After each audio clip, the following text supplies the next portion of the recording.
wash those dishes. Don't make that bed. Just sit right down and watch us instead. Watch Card Sharks.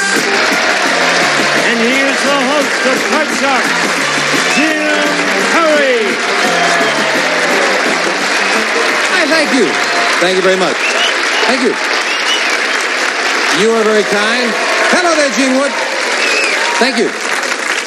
You have heard for so long Mark Goodson-Bill Todman production at the end of Card Sharks and other very fine television shows through the years. And, of course, the creator, a most talented man, Mr. Mark Goodson. And with us today is the creator of that creator. We'd like you to meet Mark's mother, Fanny Goodson, over there. Hello, Fanny. Nice to have you here with us. Oh, sit down. We can see. Oh, there you go. Thank you, love. Nice to have you here. And also, we'd like to thank for the opening poem, Mrs. Pat Hurst of Waycross, Georgia, watching us on WSAV TV, Channel 3. Thank you, Mrs. Hurst. Now we're going to open the board and get to the cards. Janice and Lois, if you will, start loading in the cards and we'll meet our Card Sharks. Pam Miller, our champion. Hi, Pam. Hi, Jim. Good to see you again. Thank you. And again, a little reminder about yourself. Okay, my name is Pam Miller, and I'm from Temecula, California. I am married, and I have 2 little boys, Chucky and Brandon, and we're expecting a little girl in August, hopefully. And one of my favorite things to do is bowl. Yeah. And you know, I have a bowling leg named after me. It's called the Pam Miller leg. How did that happen? They didn't know what else to call it. Oh, you got everything organized? Yes, I did. I coordinated the league. Yeah, it's a brand new bowling alley. Isn't that nice? And the coordinator didn't know what he was doing yet, so. Nice to have you back here with us, Pam. Thank you. And our challenger is Jane Hornung. Hello, Jane. Nice to see you again. How are you? Fine. Let me turn this around so we can talk to you there. That's it. However, see, now we can talk to you. You don't have to go house to house across America. Won't you again tell us about you? I'm an activities director in Long Beach for senior citizens, and I enjoy playing tennis, and I'm getting married in October. That's very nice. Now, Jane and I were talking after the last show, the credits were rolling on our last show, and Jane said, your fiancé doesn't know he's getting married in October. He kind of knows. I kind of told him, but... Well, he said it would be a date, and I said, well, how about October? And he hasn't really asked me yet, but he said he would if I won lots. Well, if he's watching out there, congratulations. You're getting married in October, whether you like it or not. Nice to have you both back here. And, of course, you cut the cards at the beginning of the match. And we played the best 2 games out of 3. Good luck to both of you. As we left off, Jane, the challenger, won game number 1. And we're getting ready for game number 2. Janice has dealt out the cards. Same 2 decks. We'll start game 2, a game that Pam needs, with a question to Jane. Jane, we surveyed 100 Englishmen who are dukes, barons, and earls. These men are all members of the English aristocracy. And we asked them, do you have a butler? How many English aristocrats do have a butler? Well, my mother's from England, and I think she's pretty aristocratic. And I would think a lot of earls and dukes would, because they're so wealthy and that they don't want to pitter around with the little small stuff. So I would say about 80. 80 out of 100. I have to ask you, though, Jane, does your mother have a butler? She has a maid. She's got a maid? Okay. Jane says that 80 out of 100 English aristocrats have a butler, Pam. Oh, I don't think that many of them anymore have quite that much money. And they're not, I don't think they're going to use their butlers like they used to. I got to go lower. You got to go lower. Yes. A lot of agreement from the audience on lower. Do you know what butlers do? Butler. They buttle. That's right. They buttle. That's the strangest thing I've ever heard in my life. I don't know why I brought it up. Jane says 80. Pam says lower. I think I'll get back to business. The actual number of English aristocrats who have a butler is 37. Pam is right. It is lower. Come on, Jim. Good card. Pam starts off game 2 with a 7. Oh, change it, please. Winning the question, you have the right to change it. A good change. Higher. It is a 10. I gotta freeze. And we move over the freeze bar that protects that position. Of course, it keeps Jane away from her cards. Pam, this question to you. Pam, we asked 100 people. Should a woman be able to legally force a man to marry her if she's pregnant with his child? How many people said a woman should be able to force a man to marry her if she's pregnant with his child? As far as I'm concerned, if she got pregnant, that's just as much her fault as it is his. And she's going to have to take the responsibility herself. So I don't think she has the right to force him.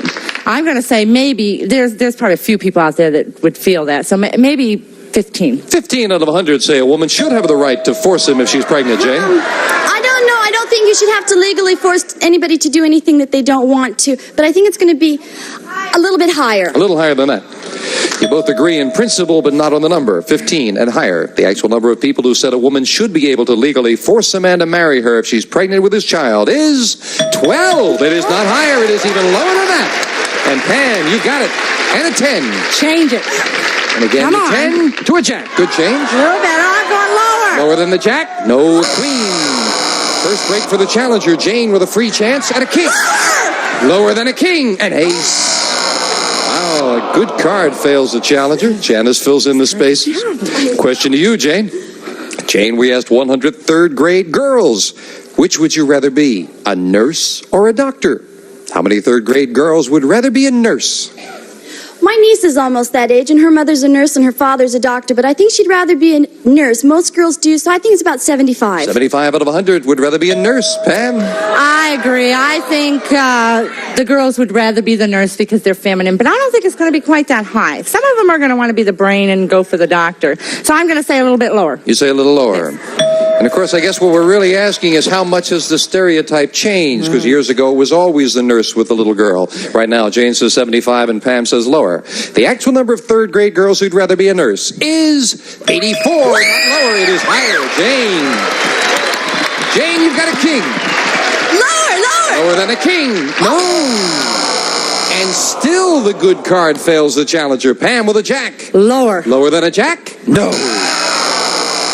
I think we've gone through about 8 or 9 kings. I know we should be done with it. Question goes to you, Pam, and it is sudden death. Someone has to win it on this play of the cards. Pam, we asked 100 single women.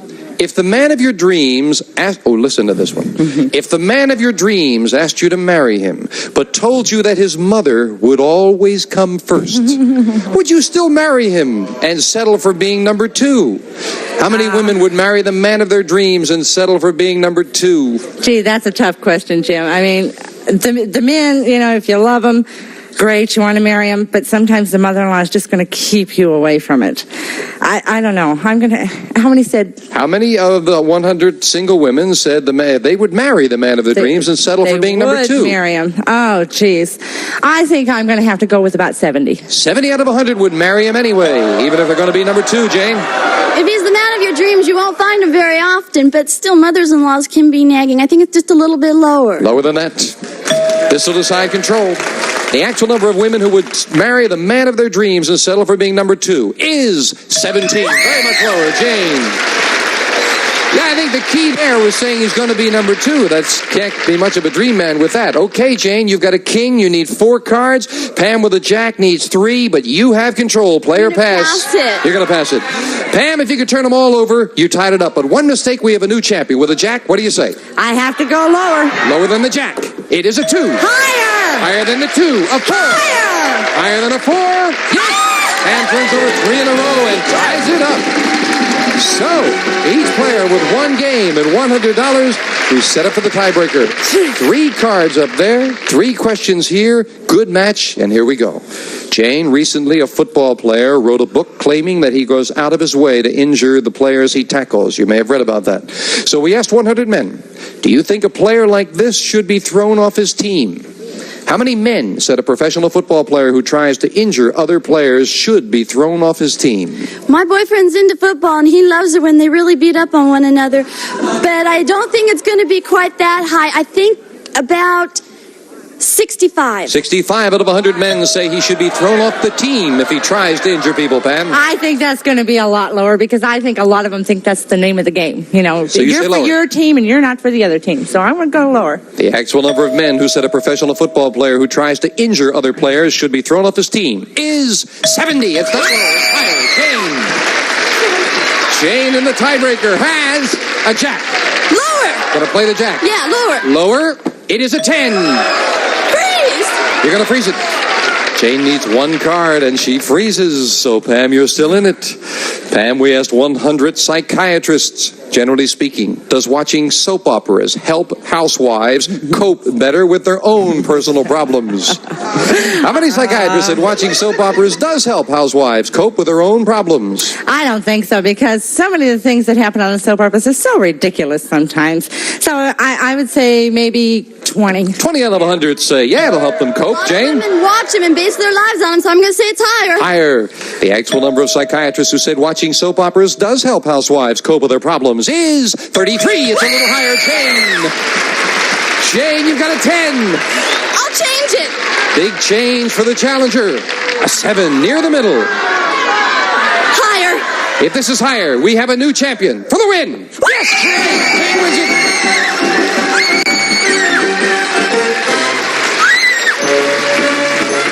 Pam, you're leaving us with $500. You didn't get knocked off here. Good luck with the baby. Thank you, Pam. Pam Miller. Shane, come on down here. Congratulations. I definitely think Jane needs a little time to get herself together before we play the money card. You can win over $28,000 here in a moment, you know. Thank you. Okay. We'll be back with Jane in a moment with the money card.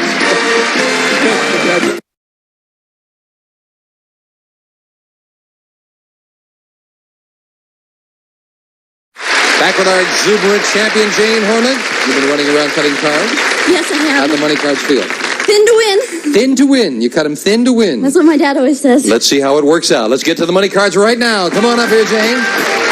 So you just took a couple off the top, huh? I wish you well with them.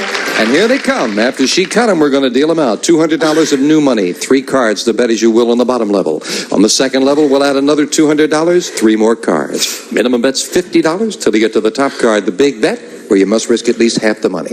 Good luck, now, Jane. You're very exuberant. Now, you just take your time and think about this, right? Right. Okay, here's $200. And, of course, you can change the base card on each level if you need to. Thank you, Lois. We'll start Jane off with a 6. I'd like to change it, please. You can only change it once, so you must play this one. A king. I'll bet $150 lower. And the king's failed you over there. Let's see it work here. $150 that this card is lower than a king. It is. Up the I'll bet middle. $50 that it's lower. $50 minimum bet. Lower? Oh, another king worth $50. I'll bet $200 that it's higher. $200. Higher, did you say? No, I mean lower. I'm sorry, lower. Okay, all right. You could go higher, but No, you no, don't I really want want lower, to. please. Okay, Thank you. $200. Lower than a king. Yes, with a 5. And with the $500, we move it up and give you the other $200. Can I change it, please? $700. All right, you made a good change before. Let's see another good change now. Oh, a queen. Good job. I'll bet $400 that it's lower. $400 lower than a queen. Yes. $1,100. I'll bet $50 that it's higher, please. Going with the odds. $50 higher. But a better card. A 4 and $1,050. I'll bet $600 that it's higher. You haven't seen too many lower cards. I wish you well. $600. Be there. Higher. No. I was so afraid that we saw no 3s or 2s and no more 4s, but we're going to move it up. It's a good card, the 3. Jane, I'll you bet got 4. all of it that it's higher. Come on, this would be nice. $900. Let's be there. Higher. Yeah, she's looking at the money over there. Yeah, $900. You got another $200 too. That's $1,100. If she ain't won any more, we'd really be in trouble. Come on down here. You have a high decibel level.